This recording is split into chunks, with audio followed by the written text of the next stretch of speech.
In some sense, we are back to the age of research. So maybe here's another way to put it.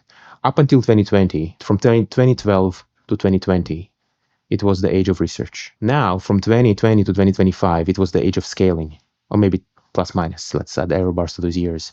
Because people say, this is amazing, you got to scale more, keep scaling. The one word, scaling. But now the scale is so big. Is the belief really that, oh, it's so big, but if you had 100x more, everything would be so different?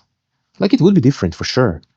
But like, is the belief that if you just 100x the scale, everything would be transformed? I don't think that's true. So it's back to the age of research again, just with big computers. But let me ask you the question you just posed then. What are we scaling, and what would it mean to have a recipe? I wouldn't even call it a scaling. I would say, hey, like, what are you doing?